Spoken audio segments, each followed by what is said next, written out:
The thing about family is that their mistakes become yours, whether you want them to or not. My name is Sophie Bennett. I'm 27, I manage a small bookstore in downtown, and until 3 days ago, my biggest problem was deciding whether to expand our poetry section or invest in more bestsellers. Now my biggest problem is the $250,000 gambling debt my brother left behind when he disappeared. Miss Bennett. The man across the desk was impeccably dressed. Expensive suit, perfect hair, the kind of polish that comes with serious money. His office was equally impressive. Leather furniture, original art, floor-to-ceiling windows overlooking the city. Do you understand the situation you're in? I understand my brother made terrible choices and ran away instead of facing them. But that's his problem, not mine. I kept my voice steady despite the fear making my hands shake. I'm not responsible for his debts. Actually, you are. He slid a document across the desk. Your brother used your bookstore as collateral for his last loan. Signed your name, forged documents, made it all very official. Which means legally, the debt is yours. I stared at the papers, recognizing my signature, or a very good forgery. That's not possible. I never signed anything. And yet, here we are. $250,000 owed to my organization. Your brother is gone. The debt remains. He leaned back, studying me with dark eyes that missed nothing. The question is, how do you plan to pay it? I don't have that kind of money. The bookstore barely breaks even. I have maybe $5,000 in savings. That's it. Panic was rising, threatening to overwhelm rational thought. Please, there has to be some mistake. There's no mistake. Just unfortunate circumstances. He stood, moving to the window. From behind, I could see he was tall, well-built, the kind of physique that suggested either serious gym time or a physically demanding job. However, I'm not an unreasonable man. I understand you're innocent in this situation. So I'm willing to offer an alternative to immediate payment. What alternative? He turned to face me, and I got my first real look at him. Late 30s, maybe, with a face that belonged in Italian Renaissance paintings, sharp cheekbones, strong jaw, dark intense eyes. And tattoos, I noticed. They started at his wrists, disappearing under his sleeves, suggesting extensive work up his arms. You work for me. My organization has various businesses that require employees. You work off the debt at a rate of $5,000 per month. In 5 years, you're free and clear. 5 years. $250,000 at $5,000 per month. The math is simple. He settled against his desk. You continue living your life, managing your bookstore during the day. But nights and weekends, you work for me.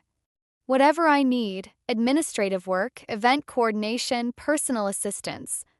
Consider it employment with unconventional terms. That's indentured servitude. That's mercy. The alternative is I take the bookstore, liquidate your assets, and you still owe money you'll never be able to pay. This way you keep your life and work off the debt gradually. It's the best offer you're going to get. He was right, which made it worse. I had no options, no leverage, no way out except the one he was offering. But what kind of work exactly? Whatever I need. Sometimes it's organizing files. Sometimes it's attending business dinners as my companion. Sometimes it's more specialized tasks that require discretion. His eyes held mine. I run various operations in this city, Miss Bennett, some more legitimate than others. You'll be exposed to aspects of my world that most people never see. Can you handle that? Do I have a choice? You always have choices. But some are significantly better than others. He pulled out a contract. 5 years, $5,000 per month, 20 hours per week minimum. You work, you follow instructions, you keep your mouth shut about anything you see or hear. Do that, and in 5 years you walk away debt-free. Break the terms, and the full amount becomes immediately due. Simple. I read through the contract, my legal knowledge limited but sufficient to understand I was signing away 5 years of my life to this man. This stranger who held my brother's debt and therefore my future. I need to know your name. If I'm going to work for you for 5 years, I should at least know who you are. Luca Moretti. He said it like I should recognize it. When I didn't react, something almost like approval crossed his face. You really don't know who I am, do you? Should I? Most people in this city know the Moretti name.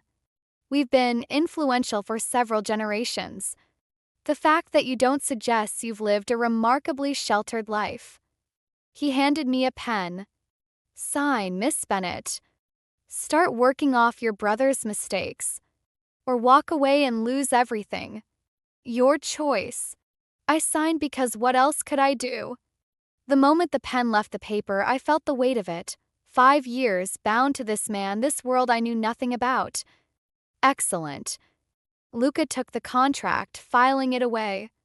You start tonight. 8 p.m. this address. He handed me a card. Wear something appropriate for a business dinner. Conservative, elegant. You'll be accompanying me to a meeting with potential investors. Tonight? I need time to prepare to arrange coverage for the bookstore. Tonight? Consider it your first test. Can you adapt quickly when circumstances demand it? I'll see you at 8. Don't be late. He pressed a button on his desk. Marco will show you out. A large man appeared in the doorway, bodyguard clearly with the build and demeanor of someone who solved problems with violence. He gestured for me to follow, and I did because arguing seemed pointless. In the elevator down, I tried to process what had just happened. I'd signed away 5 years of my life. Agreed to work for a man I didn't know, in a world I didn't understand, all because my brother couldn't control his gambling addiction and had forged my signature to fuel it. Outside the building, I called the one person who might understand. Jessica? I need help. Big help. Can you cover the bookstore tonight? Tonight? Sophie, I have plans, please. It's an emergency. Family emergency. I'll explain later, I promise. I need you. My voice broke slightly. Okay, of course. I'll cover. But Sophie, what's going on? You sound scared. I am scared. But I'm handling it. I think. Just cover for me tonight. Please. I hung up before she could ask more questions, before I had to explain that my brother had sold my life to pay his debts and I'd just agreed to work for what was probably the mafia for the next 5 years to tea home. I stared at my closet trying to figure out what appropriate for a business dinner meant in Luca Moretti's world. Eventually, I settled on a simple black dress, knee-length, modest neckline, the kind of thing I'd wear to a funeral. Professional.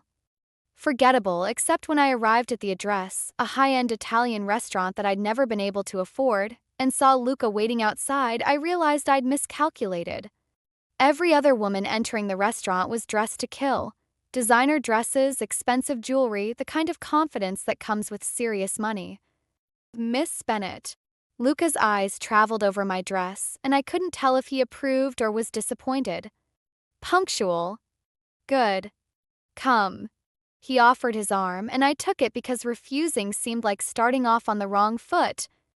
His grip was firm, warm through my thin jacket, and as we entered the restaurant, I noticed how every head turned, how conversations paused, how people assessed us with calculating eyes. Who are we meeting? I asked quietly. Business associates. Investors in one of my legitimate ventures. You don't speak unless spoken to. You smile, look pleasant, and remember everything you hear. Understood. I'm not a decorative plant. Tonight you are. Your job is to be seen with me to help present a certain image. Think you can handle that, or is this going to be a problem? I can handle it.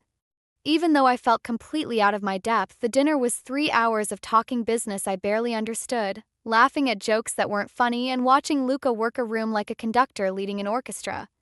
He was charming when needed, intimidating when required, and always in control, and I noticed things. How the other men deferred to him. How the women watched him with hungry eyes. How he commanded respect through presence alone, never raising his voice or making overt threats, But everyone knew he was dangerous. By the time we left, my face hurt from forced smiling and my feet were killing me from heels I wasn't used to wearing. You did well, Lucas said as his driver pulled up. Better than I expected for your first night. Get in. I'll take you home. I can take a cab. Get in the car, Miss Bennett. Part of your employment terms includes me ensuring your safety. Can't have my new employee getting mugged on the way home. Car was as luxurious as everything else in his life. Leather interior, privacy screen, the smell of expensive cologne. We rode in silence for several minutes before he spoke. Your brother, Marcus, do you have any idea where he is? No. He disappeared 3 days ago. Left a note saying he was sorry and he'd fix it. Then nothing. I stared out the window. We used to be close. But the gambling, it changed him. Made him desperate, reckless. I tried to help, tried to get him to stop. Obviously, that didn't work. Gambling addiction rarely responds to family intervention. It requires professional help and personal commitment. Your brother had neither. He was watching me in the dim light. For what it's worth, I believe you didn't know about the debt. About him forging your signature. You were genuinely shocked in my office. Does that make a difference? No. The debt still stands. But it means I'm not punishing you for your actions, just for your family connection. That's important distinction, at least to me. How generous. I couldn't keep the bitterness out of my voice. It is generous, actually. Some men in my position would have taken everything you own and still demanded payment. I'm offering you a way to work off the debt while maintaining your life. You could show a little gratitude. Gratitude? You're making me work for you for 5 years because my brother made terrible choices. That's not generosity, it's extortion dressed up as mercy. Call it what you want. But it's the deal you signed. Car stopped outside my apartment building. Be at my office tomorrow night, 7 p.m. Wear something similar to tonight. We have another dinner. Every night? Until you learn how to be useful, yes. Every night. Consider it training. He leaned forward. Sophie, may I call you Sophie? Miss Bennett seems so formal for someone who'll be working closely with me for 5 years. You can call me whatever you want. You own the next 5 years of my life. I don't own you. I own your time. There's a difference. But he was almost smiling. 7 p.m. Don't be late. I got out, climbed the stairs to my apartment, and immediately burst into tears. 5 years. 5 years of this. Of being at Luca Moretti's beck and call, attending dinners and doing whatever specialized tasks he required, all because Marcus couldn't control himself when my phone buzzed. A text from an unknown number. You did well tonight. Rest. Tomorrow will be harder. Luca Moretti was texting me. My new employer. The man who held my next 5 years in his hands. I fell asleep still wearing the black dress, too exhausted to change, and dreamed of debt and obligation and dark eyes that saw too much. Week 2. 2 weeks of working for Luca Moretti had taught me several things. First, his legitimate businesses were barely distinguishable from his illegal ones. Import-export companies that probably moved more than wine and olive oil. Restaurants that seemed designed for money laundering. Real estate investments that changed hands too frequently to be entirely legal. Second, he was everywhere and nowhere. Some nights I'd spend hours with him at dinners or meetings. Other nights he'd text me tasks, organize these files, research this person, memorize this information, and I'd work alone in his office while he was God knows where doing God knows what. Third, and most unsettling, I was starting to understand how he operated. How he read people, manipulated situations, controlled outcomes through careful calculation rather than brute force. It was terrifying and fascinating in equal measure. Sophie. His voice came from the doorway of the office where I'd been filing documents for the past 3 hours. Come with me. Now. I followed because that was the arrangement. He led me down to the parking garage where his driver waited with the car. Where are we going? Problem that needs handling. You're coming along. Consider education. He slid into the back seat and I followed, noting how tense he seemed. Something was wrong. We drove for 20 minutes, ending up at a nightclub I'd never heard of, loud music pulsing from inside, a line of people waiting to enter. But we didn't join the line. Luca led me around to a back entrance where a large man immediately opened the door, nodding respectfully. Inside was different from the main club, quieter, darker, clearly the private area. We went upstairs to an office where two men sat, one bleeding from his nose, the other holding a gun loosely at his side. Luca. Good, you're here. The man with the gun, older, gray-haired, expensive suit, gestured to the bleeding man. We caught him skimming. 20,000 over 3 months. Thought we wouldn't notice. I'm sorry, I'll pay it back. The bleeding man was young, maybe mid-20s, absolutely terrified. Luca moved to stand in front of him and I saw the transformation. Gone was the charming dinner companion, the sophisticated businessman. This was someone else entirely, cold, calculating, dangerous. You stole from me. From my club, my operation, my money. His voice was quiet, which somehow made it more menacing. Explain why I shouldn't kill you right now. I have a daughter. She's sick, needs treatment. I couldn't afford, he was crying now. I'm sorry, I'll pay it back, I swear. You have a daughter. Luca pulled out his phone, scrolled briefly. Emma. 5 years old. Leukemia. Needs specialized treatment you can't afford on a bartender's salary. He looked up. Why didn't you ask for help? I have programs for employees in difficult situations. You could have come to me. I thought you'd say no. So instead you stole. Made yourself a thief instead of an employee with a sick child who needed assistance. Luca shook his head. Stand up. The man stood, shaking, clearly expecting to be shot. You're fired. Obviously. You stole, which means you can't be trusted in my organization. But Sophie here, he gestured to me, and suddenly every eye in the room was on me. Sophie has a talent for finding solutions. Sophie, what would you do with this situation? Every eye on me. The bleeding man, the one with the gun, Luca's intense dark gaze. What did he want? What was the right answer? He needs money for his daughter's treatment. You need your 20,000 back. He can't pay it working here, but maybe he can pay it working somewhere else. One of your other businesses, somewhere he's monitored closely, wages garnished until the debt is repaid plus interest. I spoke carefully, watching Luca's reaction.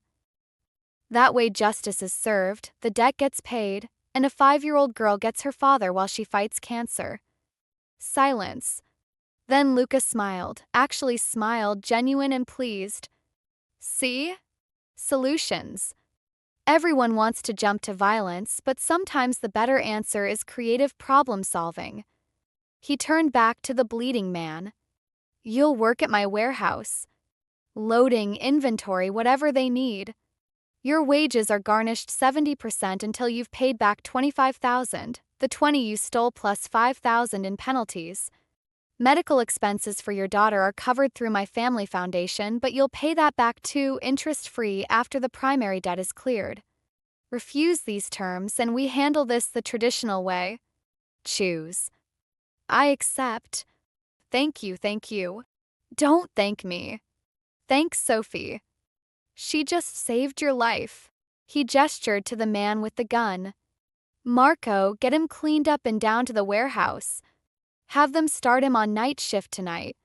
And verify the daughter's medical situation. If he was lying about that, we handle it differently. Yes, boss. Luca led me back out, returning to the car in silence. Once we were moving, he finally spoke. You did well in there. Quick thinking, practical solution. Where did that come from? You asked me what I would do. I answered honestly. I was still processing what I'd witnessed. Do you always involve your assistant in situations like that? I involve you in situations where you can learn, where you can see how problems get solved, how decisions get made, how my world actually functions. He was watching me carefully. Most people would have been horrified, demanded to leave. You stayed calm, assessed the situation, provided a logical solution. That's useful. I'm not sure I want to be useful in situations involving guns and death threats. Then you shouldn't have signed a contract binding you to my world for 5 years. His tone wasn't cruel, just matter of fact. Sophie, you need to understand something. The debt your brother left isn't just about money. It's about putting you in my organization under my control where I can assess if you're an asset or a liability. Tonight proved you're an asset. That's good for you. Assets get treated well, and liabilities get eliminated. But you're not a liability, so don't worry about it. He checked his phone. I'm taking you somewhere. Consider it a reward for good work. I don't need rewards. I just need to work off my debt and get my life back. Humor me. The somewhere turned out to be his penthouse, because of course he lived in a penthouse. Floor-to-ceiling windows, modern furniture, the kind of space that cost more than I'd make in a lifetime. Why am I here? I asked as he poured 2 glasses of wine without asking if I wanted any. Because I want to talk to you properly. Without audiences, without performances. Just you and me and honesty. He handed me a glass. Drink. It's excellent wine. Would be a shame to waste it. I took the glass because refusing seemed pointless. The wine was annoyingly excellent. Your brother contacted me. He said it casually, like mentioning the weather. What? When? Is he okay? This morning. Asked if he could negotiate terms of the debt. I told him the debt was transferred to you, and he'd need to discuss it with you if he wanted to help. Lucas settled on the couch across from me. He offered to turn himself in, work off the debt himself if I'd release you from the contract. My heart was pounding. What did you say? I said no. Contract is with you. You signed it. You're proving useful. Why would I trade a competent employee for an unreliable gambler? He took a sip of wine. He wasn't happy about that. But Sophie, I need you to understand something. Your brother doesn't want to save you. He wants to save himself from guilt. There's a difference. You don't know that. I know men like your brother. I've dealt with hundreds of them. They make terrible choices, hurt people they claim to love, then try to fix it in ways that make them feel better without actually addressing their problems. His dark eyes held mine. If I let him take over the debt, he'd be dead in a week. Some other creditor he owes would collect. Then you'd be alone, grieving, and still tied to me through the contract because his death wouldn't dissolve it. Is that what you want? No. But I don't want him dead either. Then let him face consequences from a distance. You work off his debt. He lives with guilt. Everyone survives. It's the best outcome available. He refilled my glass without asking. Tell me about him. Your brother. What was he like before the gambling? Why do you care? Because you care. And I'm learning that understanding what my people care about makes them more effective employees. But his tone suggested something else, genuine curiosity rather than tactical manipulation. So tell me, who was Marcus before he was a gambling addict? I told him. About growing up together after our parents died. About Marcus putting me through college, working 2 jobs so I could pursue my dreams. About how close we'd been, how he'd been my protector, my best friend. About watching the gambling slowly consume him, change him, turn him into someone I barely recognized. He wasn't always like this, I finished. He was good once. Kind. Responsible. The gambling just broke something in him. Addiction breaks everyone it touches. Him, you, everyone around him. Luca was quiet for a moment. My father was an alcoholic. Functional mostly, but it ruled him. Made him unpredictable, dangerous when drunk. I watched it destroy my mother, my siblings, our family structure. So I understand what you're going through. Loving someone who's been consumed by their vice. What happened to your father? He died. Drunk driving. Killed himself and thankfully no one else. I was 17. No emotion in his voice, just facts.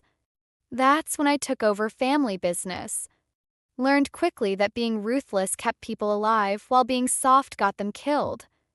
Is that why you're helping that man tonight? The one with the sick daughter? Because your father never got help? Maybe.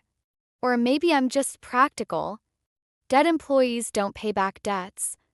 Live employees with hope work harder, stay loyal. But something in his expression suggested the first answer was closer to truth. We talked for hours about family, about choices, about the impossible situations people find themselves in through no fault of their own. Felt surreal, sitting in a mobster's penthouse, drinking expensive wine, having what felt almost like a normal conversation. It's late, Lucas said finally, checking his watch. I'll have Marco drive you home. Tomorrow night. No, actually, take tomorrow night off. You've worked 13 days straight. Rest. Read. Do whatever normal 27-year-olds do when they're not working off their brother's gambling debts. You're giving me a night off? I'm being a reasonable employer who understands people need breaks to maintain productivity. Don't read too much into it. But he was almost smiling. Go. Rest. Friday night we have a gala. Formal wear. I'll have something delivered to your apartment. I can pick my own clothes. Not for my world, you can't. You need to look like you belong next to me, not like a bookstore manager at a funeral. Trust me on this. He walked me to the door.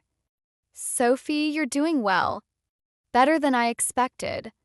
Keep it up, and these 5 years might not be as bad as you think. In the car home, I processed everything. Marcus had reached out. Luca had refused him. And somehow I was starting to understand the man who held my contract, starting to see past the dangerous exterior to something more complicated underneath. This was a problem. A big problem. Because you can't start sympathizing with your captor. Can't start understanding why he does what he does. Can't start seeing him as anything other than the man keeping you trapped. But as I fell asleep that night, I wasn't thinking about debt or obligation or 5 years of servitude. I was thinking about dark eyes that saw too much and the way Luca's voice had softened when talking about his daughterless employee. And that was the most dangerous thing of all. Month 2, the gala dress arrived on Friday morning, a midnight blue gown that probably cost more than 3 months of my bookstore earnings. Fit perfectly, which meant Luca had paid attention to more than just my work performance. You look beautiful. Jessica's eyes were wide as I modeled it for her in the bookstore after hours. Sophie, who is this guy? Your mysterious new employer who sends designer gowns and has you working nights? It's complicated. Complicated how? Because from where I'm standing, it looks like you're dating someone very wealthy and very interested in you. I'm not dating him. I'm working for him. There's a difference. A difference that was getting blurrier by the day, but still.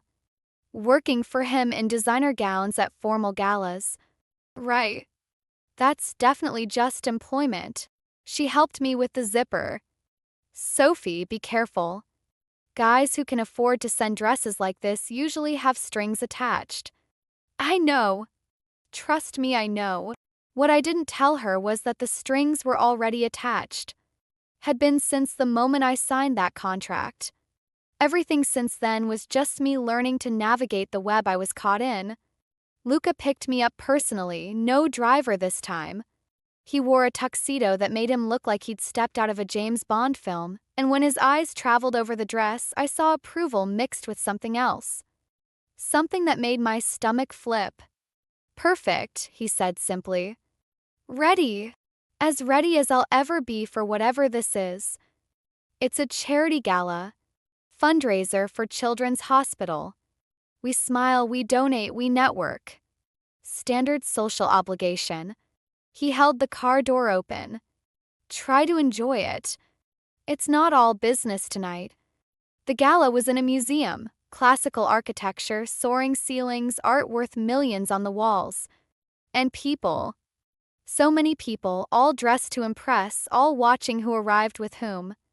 Remember, Luca murmured as we entered, his hand on my lower back. You're my companion tonight.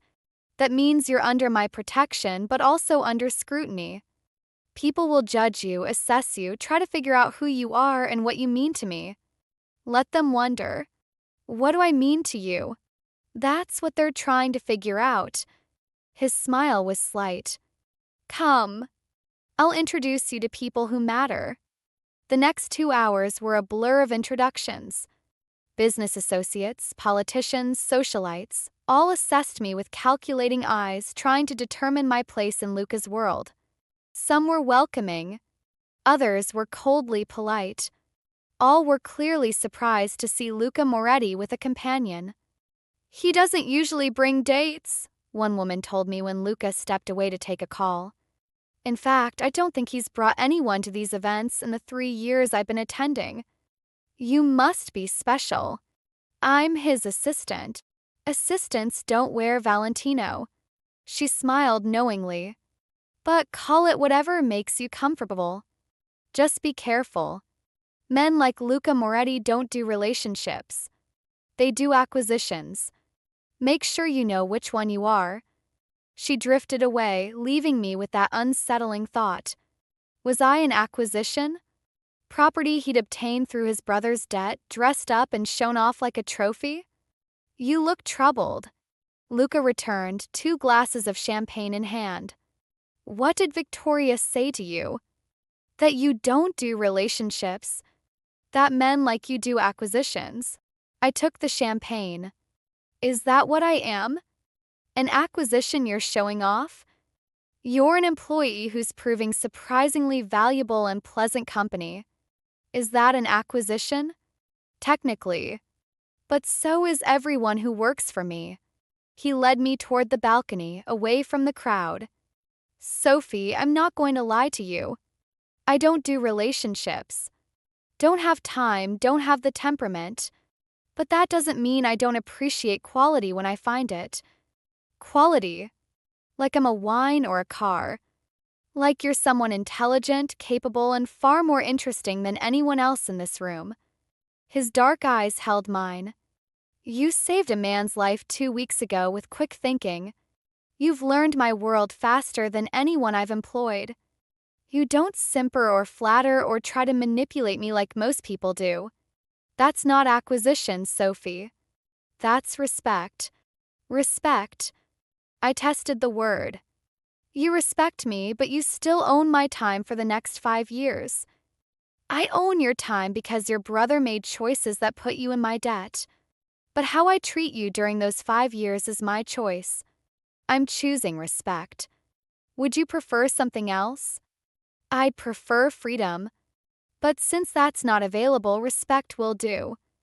I looked out at the city lights. Why did you really bring me tonight? You didn't need a date. You could have come alone like you usually do. He was quiet for a long moment. Honestly? 'Cause I wanted to.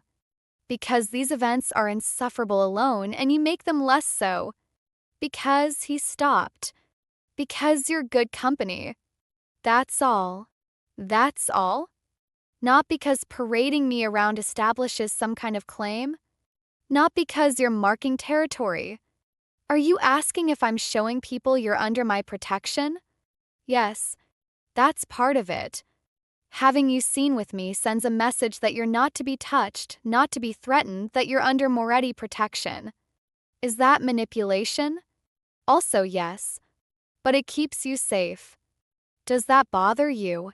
I don't know yet. Ask me in 5 years when this contract ends and I can think clearly again. He laughed, actually laughed, genuine and surprised. Fair enough. Come on. We've made our appearance.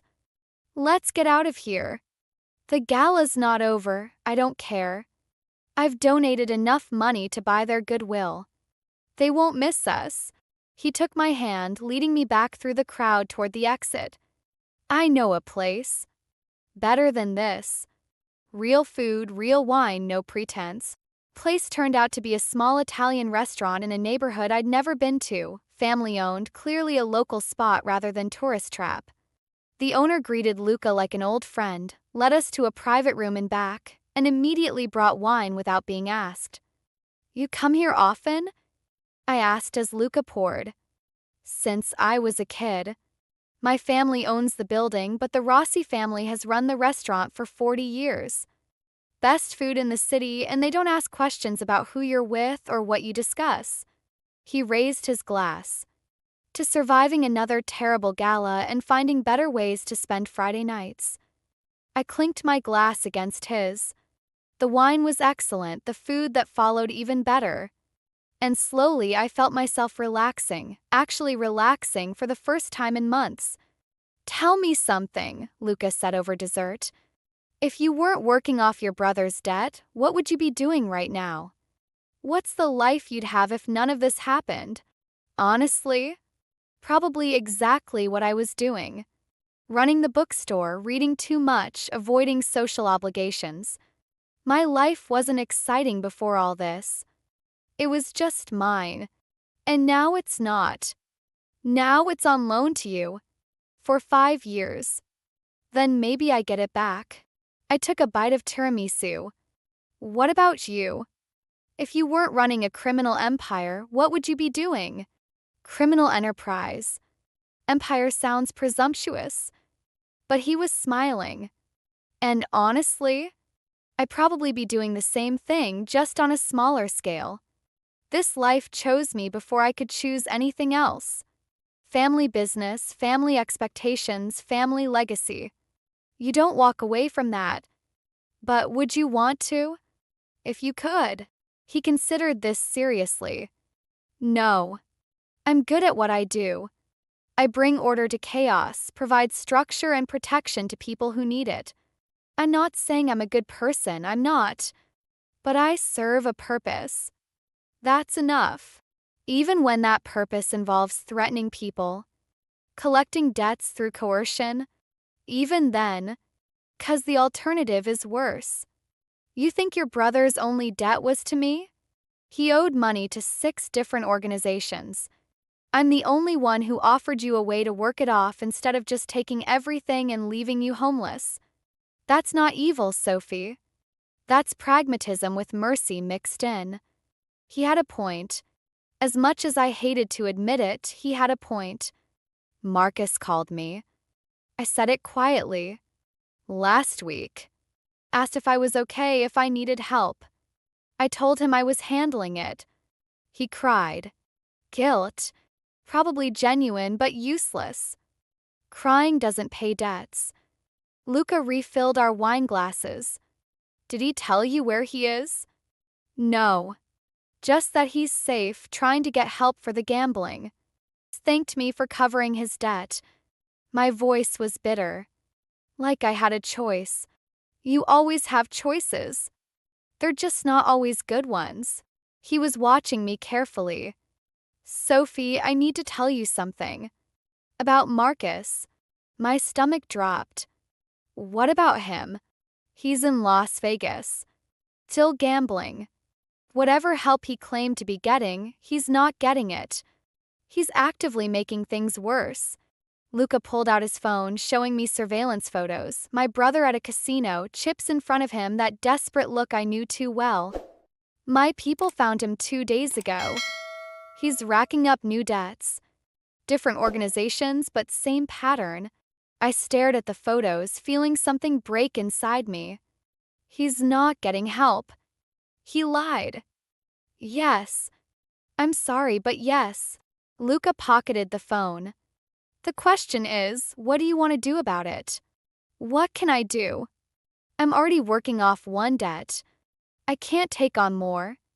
You can't. But I can. He said it carefully. I can reach out to the organizations he owes by his debts, bring him back here under controlled circumstances, force him into actual treatment, actual help. But it would extend your contract. Another year, maybe two, depending on how much he owes. Is saving him worth that to you? My brother's life versus 2 more years of servitude. How do you make that choice? I need to think about it. Fair. Think. But decide soon. The longer he gambles, the deeper the hole gets. Lucas stood, offering his hand. Come on. It's late. I'll take you home. In the car, I stared out the window, processing everything. Marcus was still gambling, still destroying himself. And Luca was offering to save him at the cost of more of my freedom. Why would you do that? I asked finally. Buy his debts, help him extend my contract? What's in it for you? Honestly? You. More time with you working for me. You've become valuable. He glanced at me. And before you overthink that, valuable as an employee. You're smart, adaptable, loyal despite having every reason not to be. Those qualities are rare, worth extending a contract for. So I'm a good investment. You're an excellent investment. But Sophie, his voice softened, you're also someone I've come to respect, someone I enjoy having around. If helping your brother means keeping you in my organization longer, then yes, I'll do it. Call it selfish. Call it practical. Call it whatever you want. But that's the truth. He pulled up to my building. Before I could get out, he caught my hand. Think about my offer. But know this, whatever you decide, I'll support it. If you want me to help Marcus, I will. If you want him to face his own consequences, I'll respect that too. This is your choice, Sophie. One of the few you get to make. Use it wisely. I went to bed that night with too many thoughts spinning. Marcus still gambling. Luca's offer. 2 more years versus my brother's life.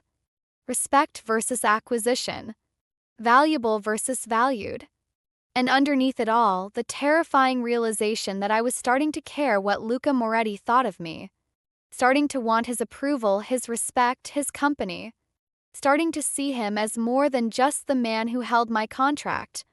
And that was the most dangerous development of all. Month 4, I made my decision about Marcus after a week of agonizing. Luca listened without judgment as I explained in his office. Save him. Buy his debts, bring him home, force him into real treatment. Whatever it takes. My hand shook slightly. I know it means extending my contract. I know it's probably stupid. But he's my brother. I can't just let him destroy himself. It's not stupid. It's love. Sometimes those are the same thing. Luca made a call in Italian, rapid-fire instructions I couldn't follow. When he hung up, he turned back to me. Marcus will be here in 3 days. I'm bringing him to a facility I partner with. They specialize in gambling addiction, intensive treatment, no contact with outside world for 90 days. After that, he lives in a halfway house I own, works at one of my legitimate businesses, and every penny goes to paying off his debts. And my contract? Extended 18 months. His debts total about $90,000. At your current rate, that's 18 months additional. He slid the contract amendment across his desk. Sign here. This makes it official. I signed because what choice did I have? 6.5 years total now. 6.5 years of my life owned by Luca Moretti because my brother couldn't control himself. Thank you, I said quietly. For doing this. You didn't have to. I did it for you, not him. Remember that. His eyes held mine. Sophie, I need you to understand something. I'm not a good person. I do this, help people, offer mercy, not out of altruism but because it serves my interests. In this case, my interest is keeping you working for me. Don't romanticize it. I'm not romanticizing anything.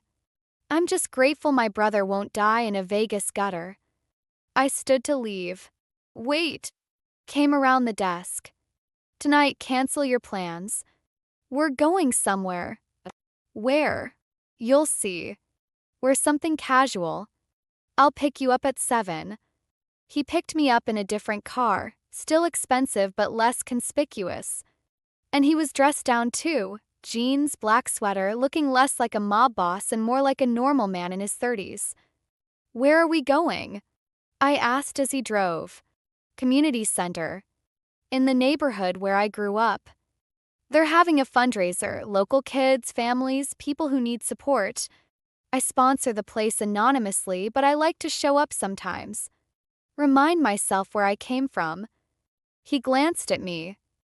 Thought you might like to see the other side of my world. Not just galas and business dinners. Community center was in a rough neighborhood. Old buildings, struggling businesses, the kind of place society forgot. But inside the center, it was warm and welcoming. Kids playing basketball, families eating dinner, teenagers doing homework at long tables. Luca. A small boy ran up, maybe 8 or 9. You came. Are you going to play basketball with us? Maybe later, Tommy. First, I need to talk to Mrs. Chen. He ruffled the boy's hair affectionately. This is Sophie. Sophie, this is Tommy. Best point guard in the neighborhood. Nice to meet you, Tommy. I smiled, and he grinned back before running off to rejoin his game. Mrs. Chen was the director, a woman in her 60s with kind eyes and a practical demeanor. She embraced Luca warmly, then turned to me. So this is the famous Sophie. Luca's told me about you. Says you're smart, capable, good with problem solving. She winked. Also says you keep him on his toes. He talks about me. I looked at Luca, who had the grace to look slightly embarrassed.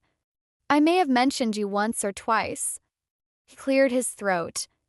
Mrs. Chen, the donation for this month, it's being doubled. Sophie's idea, actually. She suggested allocating more for the after-school tutoring program. I hadn't suggested any such thing, but I didn't contradict him. Mrs. Chen was delighted, already planning how to use the extra funds. We spent 3 hours there. Luca played basketball with the kids who clearly adored him. He helped teenagers with homework, discussing college applications and scholarships. He sat with elderly residents, listening to their stories and concerns. This wasn't the Luca I knew from business dinners and mob negotiations. This was someone else. Someone patient and kind and genuinely invested in helping people who couldn't help themselves. You're staring again, he said as we left, walking back to the car. I'm just surprised. You're different here. Here, I'm still the kid from this neighborhood who got lucky. Or unlucky, depending on perspective.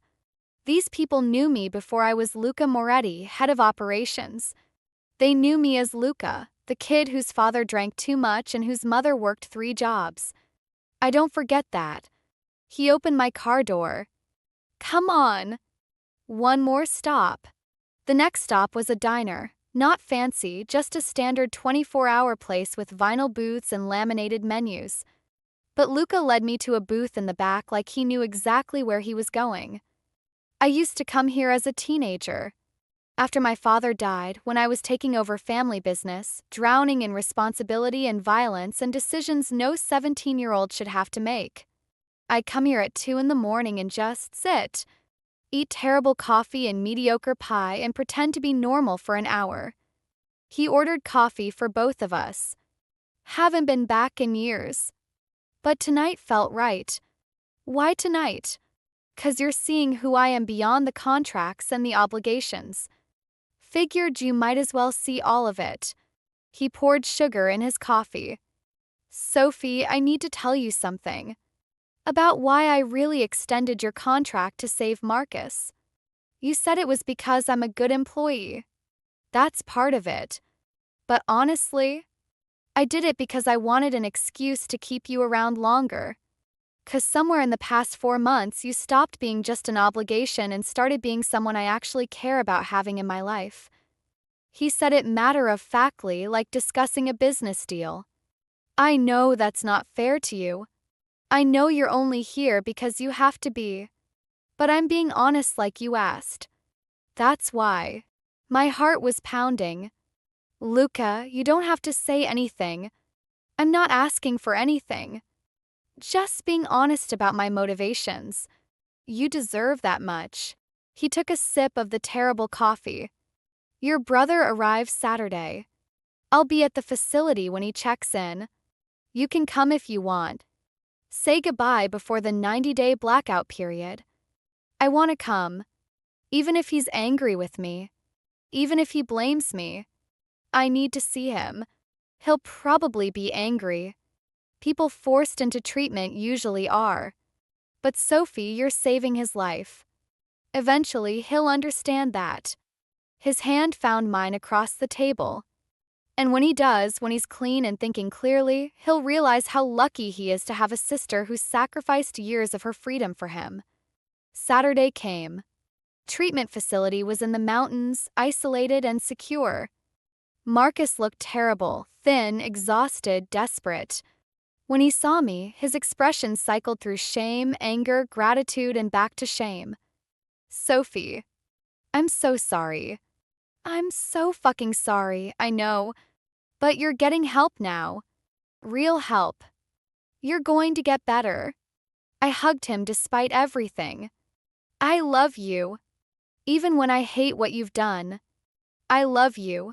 I heard you extended your contract. For me. You shouldn't have, too late. It's done. So you better make it worth it. Get clean. Stay clean. Build a real life. Make my sacrifice mean something. I pulled back. Can you do that? I'll try. God, Sophie, I'll really try this time. Lucas stood back, watching our goodbye with an unreadable expression. When the facility staff came to take Marcus inside, he put his hand on my back, grounding, supportive. He'll be okay. This facility has an 80% success rate. If he's serious about getting clean, he'll make it. He guided me back to the car. How are you feeling? Like I just put my brother in prison to save him from himself. So conflicted, mostly. I leaned my head against the window. Thank you. For arranging this. For helping him when you didn't have to. I did have to. 'Cause you needed me to. And somewhere along the way, your needs became important to me. He started driving. Sophie, can I tell you something without you overthinking it? Probably not, but try anyway. These 4 months with you, working together, dinners, conversations, seeing how you handle my world, it's been the most interesting 4 months I've had in years. You challenge me, surprise me, make me think differently about things I took for granted. That's rare. That's valuable. He paused. That's something I don't want to lose when your contract eventually ends. Luca, what are you saying? I'm saying that when your 6.5 years are up, I don't want you to leave. I want you to choose to stay. Not because you have to, but because you want to. Because what we're building here, this partnership, this understanding, is worth more than any contract. He glanced at me. I know that's years away. I know you might hate me by then. But I'm saying it now so you know my intentions are more than just employee retention. Your intentions? My voice was barely a whisper. My intentions are to make you want to stay. To prove that being in my life, in my world, is worth choosing even when you don't have to. He pulled up to my building. That's the truth. Do with it what you will. I got out of the car feeling like the world had tilted slightly. Luca Moretti, mob boss, criminal, the man who held my contract, just told me he wanted me to choose to stay beyond my obligation. Not as an employee, as something more, did I call Jessica because I was going to explode if I didn't talk to someone. He said what? She was incredulous. Sophie, this man basically owns you through your brother's debt, and now he's saying he wants you to stay voluntarily? That's insane. I know. I was going to say romantic in a really twisted way. But insane works too. She paused. Do you want to stay? If the contract ended tomorrow, would you choose his world? I don't know. 4 months ago, I'd have said absolutely not. Now, I looked at the city lights. Now I'm not sure. He's not what I expected. He's dangerous and ruthless, yes. But he's also thoughtful and protective and genuinely trying to help people in his own way. I don't know what to do with that. You have 6 years to figure it out. Maybe by then, you'll know if what you're feeling is real or just Stockholm Syndrome. That was the question, wasn't it? What I was feeling, this growing attachment, this understanding, this care for Luca Moretti, was it real? Or was it just survival instinct dressed up as emotion? I fell asleep not knowing the answer. But I dreamed of dark eyes and community centers and a man who was far more complicated than the contract between us suggested, and in the morning I woke up realizing that maybe, just maybe, I was starting to want to stay, not because I had to, but because somewhere in the debt and obligation I'd found something worth choosing, even if it terrified me to admit it. Month 10 months of working for Luca Moretti, and the lines between obligation and choice had blurred beyond recognition. I still worked at the bookstore during the day, my normal life, my anchor to who I was before all this. But nights and weekends belonged to Luca. Business dinners, file organization, accompanying him to meetings, managing aspects of his legitimate operations that needed someone he could trust. That was the word that had changed everything. Sophie, I need you to handle something sensitive. Luca's voice was tense when he called me at the bookstore one Tuesday afternoon. Can you come to the office? Now. I arrived within 20 minutes to find his office filled with tension. Marco and 2 other men I recognized as high-ranking members of his organization stood around Luca's desk, all looking at financial documents. What's wrong? I asked. Someone's been skimming. A lot. Over 300,000 in the past 6 months from our legitimate restaurant operations. Luca gestured to the documents. I need you to track it. Follow the money, find out who, find out how. Can you do that? Yes. But I'll need access to all the accounts, all the records, everything. You have it. Whatever you need. He turned to the men. Sophie's in charge of this investigation. You cooperate fully, provide anything she requests, treat her authority as my authority. Understood. They nodded, and I saw the shift in their eyes. I wasn't just the boss's assistant anymore. I was someone with actual power in this organization that I spent 3 days buried in financial records, tracing transactions, following money through shell companies and offshore accounts. It was like solving a complicated puzzle, and I was good at it. Really good. I found it. I presented my findings to Luca in his office, now just the 2 of us. Your restaurant manager, Vincent Castellano. He's been creating fake vendors, processing payments to companies that don't exist, pocketing the difference. Very sophisticated, very careful. But he got greedy. The amounts got bigger, the pattern got clearer. Luca's expression was cold. You're certain? Absolutely certain. I have documentation, transaction records, everything you need to prove it. I slid the folder across. 347,000 over 8 months. What are you going to do? Handle it. That's not your concern. But he was watching me carefully. Sophie, you just cost a man his life. Probably literally. How does that feel? He stole from you. From the organization. That has consequences. I knew that going in. I met his eyes. I'm not happy about it. But I'm not going to lose sleep either. He made his choices. You've changed. 10 months ago, you would have been horrified. Now you're pragmatic about violence. Is that good or bad? I don't know.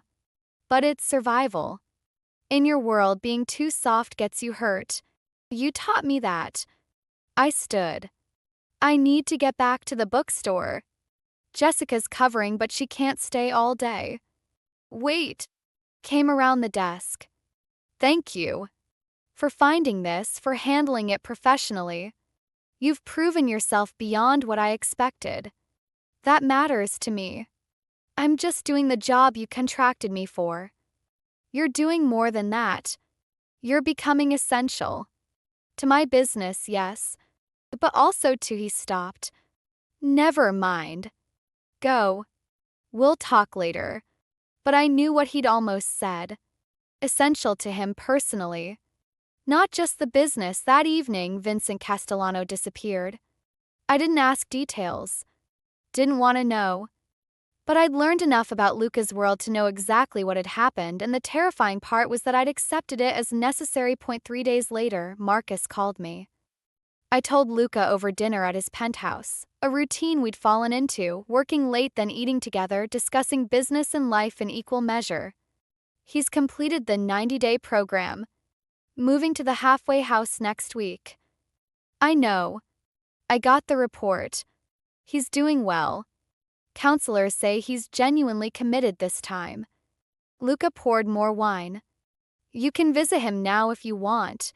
Supervised visits, but contact is allowed. I want to, but I'm also angry. Is that wrong? He's getting better, which is what I wanted. But I'm still angry about what his addiction cost me. It's not wrong. You're allowed to feel multiple things at once. Love him, hate what he did, be glad he's recovering while resenting the sacrifice he made. All valid. He was watching me over his wine glass. You're allowed to be complex, Sophie. You don't have to be understanding all the time. You say that like you know something about complex feelings. I know everything about complex feelings. I respect you and want you here while knowing I essentially forced you into this life. I care about your well-being while profiting from your brother's mistakes. I want you to choose to stay while recognizing that every day you're here is because you're fulfilling a contract. That's complicated as hell. Luca, I set down my wine. I need to tell you something. About that contract. What about it? I don't hate it anymore. Being here, working with you, learning this world, I don't hate it. Some days I even enjoy it. Is that Stockholm Syndrome? Am I just adapting to captivity? Or is it genuine? I met his eyes. I don't know anymore. And that scares me. It scares me too. He said it quietly. Because, Sophie, I'm not supposed to care this much. You're supposed to be an employee, an asset, someone who works off a debt then disappears from my life. But you're not. He stopped, seeming to struggle with words. You're someone I think about when you're not here. Someone whose opinion I value. Someone I actively want in my life beyond professional necessity. And I don't know what to do with that. What do you want to do with it? Honestly, I want to tear up the contract. Release you from the obligation. Let you choose to stay or leave based on what you actually want, not what debt forces you to do. He stood, pacing to the window. But I'm terrified if I do that, you'll leave.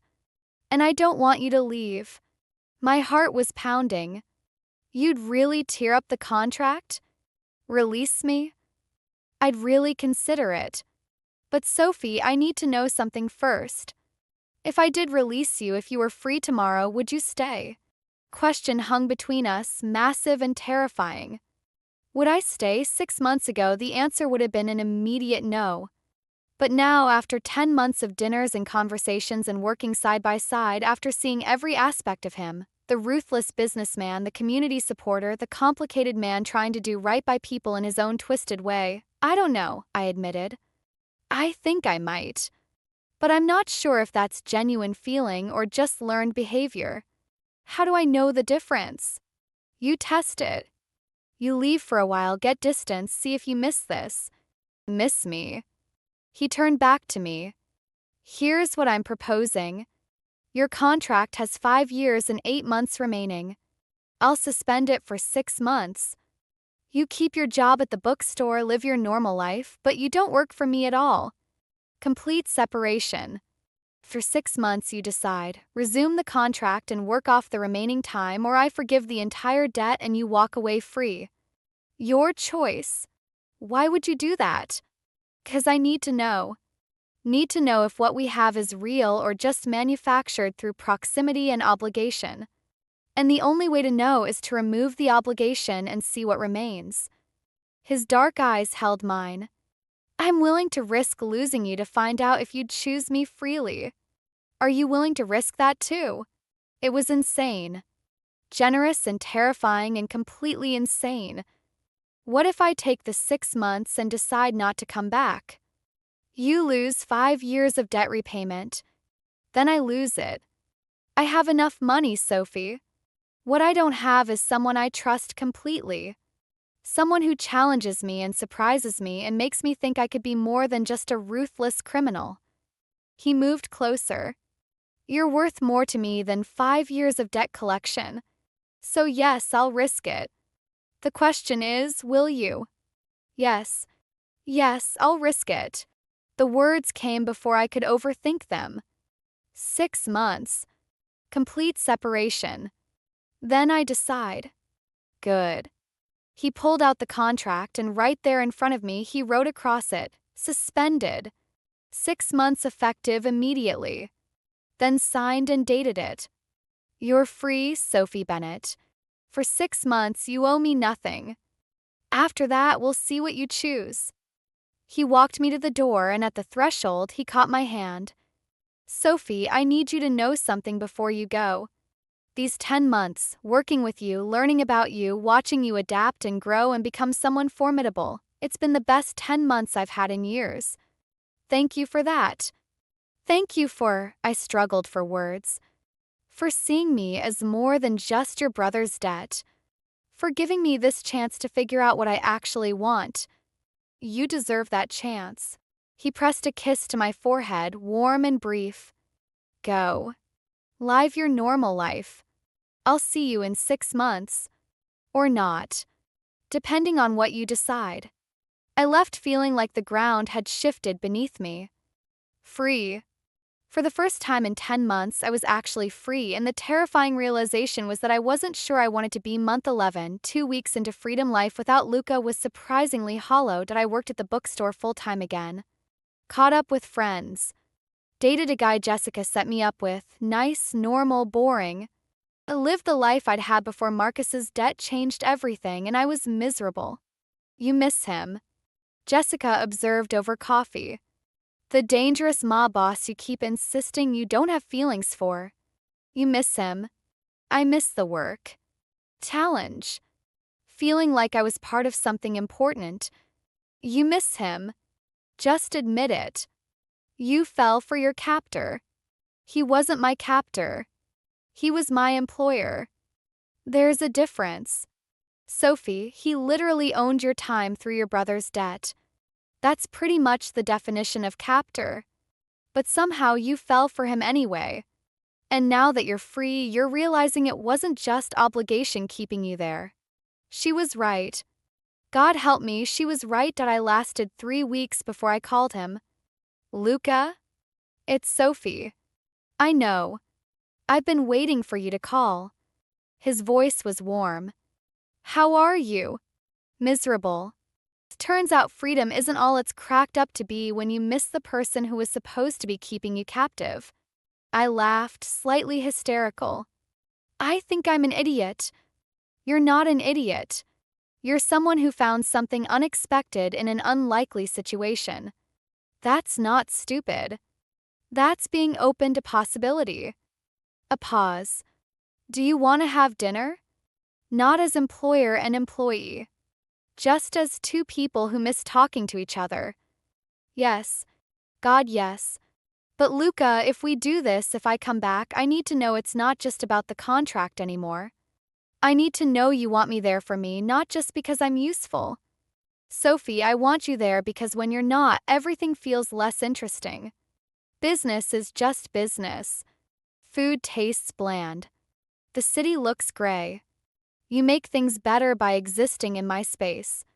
That's not about usefulness. That's about, he paused, that's about caring. Genuinely caring. Is that enough? It's more than enough. It's everything. Tears were running down my face.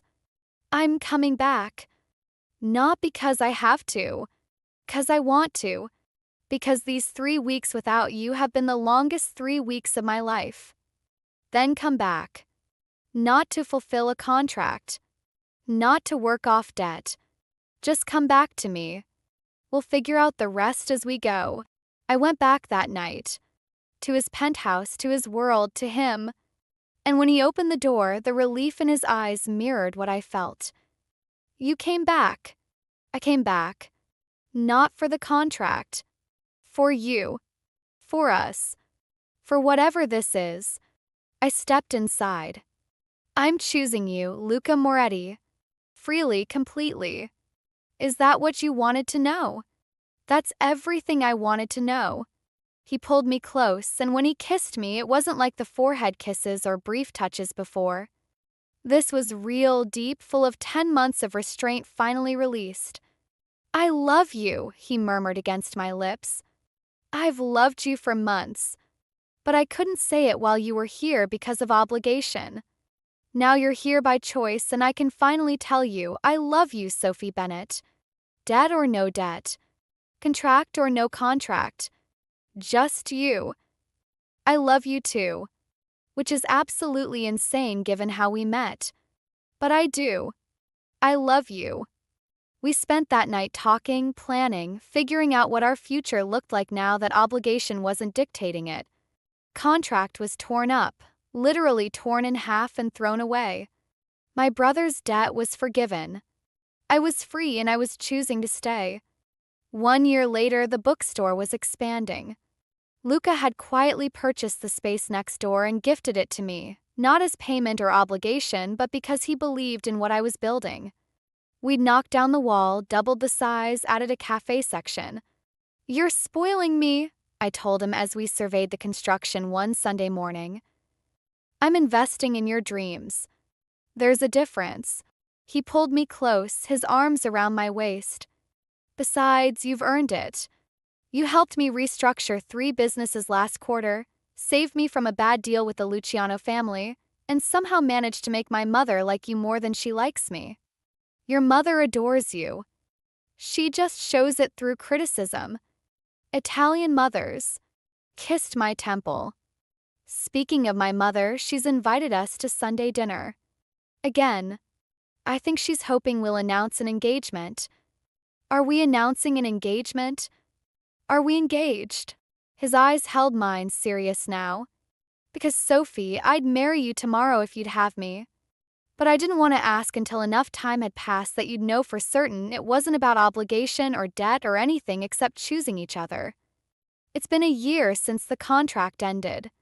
Since I chose to stay. How much more time do you need to be certain? I was certain 10 months ago. I was waiting for you to be certain. He turned me to face him fully. So tell me, Sophie Bennett, are you certain? About me, about this life, about choosing someone who will always have darkness alongside the light? I'm certain. About all of it. The darkness doesn't scare me anymore because I've seen what you do with it, how you protect people, help communities, provide structure where the system fails. You're not just a criminal, Luca. You're complicated. And I love all of it. Then marry me. He pulled a ring from his pocket, had been carrying it apparently, waiting for the right moment. Not because of debt or obligation. Not because of contracts or convenience. Marry me because you love me and I love you and we've built something real from the most unlikely beginning. Marry me because you choose me and I choose you. Forever. Yes. Yes, absolutely yes. I was crying and laughing simultaneously as he slid the ring on my finger. I choose you. Every day I choose you. We kissed in the middle of the construction site, surrounded by sawdust and dreams, and it felt perfect. Unlikely, unconventional, absolutely perfect. 6 months later, the wedding Rosa Moretti had taken over wedding planning with the enthusiasm of a general planning a military campaign. The result was a massive Italian wedding, hundreds of guests, excessive food, music and dancing that would last until dawn. You look beautiful. Marcus appeared at my bridal suite door, cleaned up and clear-eyed. 18 months sober, working steadily at one of Luca's warehouses, slowly rebuilding his life. Sophie, I need to say something before you walk down that aisle. Marcus, please. Let me say it. He took a breath. I'm sorry. For everything. For the gambling, for the debt, for putting you in a position where you had to sacrifice years of your freedom because of my mistakes. I was selfish and sick, and I nearly destroyed both our lives. You deserved better than that. You're getting better now. That's what matters. I am better. Thanks to you and Luca. He didn't have to help me. Could have just taken your labor and left me to die in Vegas. But he saved me because you asked him to. His voice broke. That's real love, Sophie. What you two have. And you deserve it. You deserve all the happiness in the world after what I put you through. Thank you. I hugged him. And Marcus? I forgive you. Fully, completely. What's past is past. We're both moving forward now. Then let's get you married. He walked me down the aisle, my brother, sober and present, giving me away to the man who'd changed both our lives. Luca stood at the altar in a perfect tuxedo, looking at me like I was the most precious thing in his world. You're stunning, he murmured as I reached him. You're not so bad yourself. The ceremony was in Italian and English, honoring both traditions. And when the priest said, "You may kiss your bride," Luca did so with a thoroughness that made the entire crowd whistle and applaud. "Mrs. Moretti," he said against my lips. Finally, I agreed. The reception was chaos in the best way. Dancing, food, toasts that ranged from heartfelt to hilarious. Luca's family embraced me fully, no longer the girl who'd started as a debt collector's target, but the woman who'd won their most dangerous son's heart. Can you believe this? Jessica found me during a break in dancing. A year and a half ago, you were terrified of him. Now you're married. How did this happen? Honestly, I'm still not entirely sure. But Jessica, I'm happy. Genuinely, completely happy. That counts for something, right? It counts for everything. She hugged me. I was worried at first. Thought you might be confusing obligation for love. But Sophie, the way he looks at you, that's real. That's the forever kind of love. You found it in the weirdest way possible, but you found it. Late in the night, Luca and I snuck away to the balcony for a moment of quiet. The party continued inside, but out here it was just us and the stars. Any regrets? He asked, pulling me close. About marrying you? None. About the way we started? Some. I wish it had been different. Wish we'd met under normal circumstances. If we'd met under normal circumstances, you'd have been a bookstore manager and I'd have been a criminal you'd have avoided. We never would have connected. So maybe the circumstances, terrible as they were exactly what needed to happen. Kissed my hair. I'm not saying I'm glad your brother made those mistakes, but I am glad those mistakes brought you into my life. Me too. Which is probably twisted. But I'm grateful for every moment that led us here. Speaking of moments, I have something for you. Wedding gift. He pulled out an envelope. Open it. Inside was a deed. To the bookstore. My bookstore. Fully paid off in my name only with no strings attached. Luca, this is yours. Completely yours.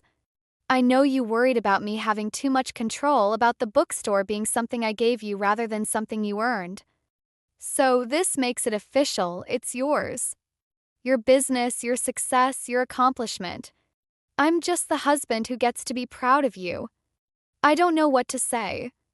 Say you'll keep choosing me. Every day for the rest of our lives. That's all I want. I'll keep choosing you. Every single day. Forever. Kissed him, deep and promising. We're going to have an amazing life, aren't we? We're going to have a complicated, unconventional, occasionally dangerous, absolutely amazing life. Yes. He smiled. Ready to start it? I've been ready since the moment I chose to come back. 5 years later, the bookstore was thriving.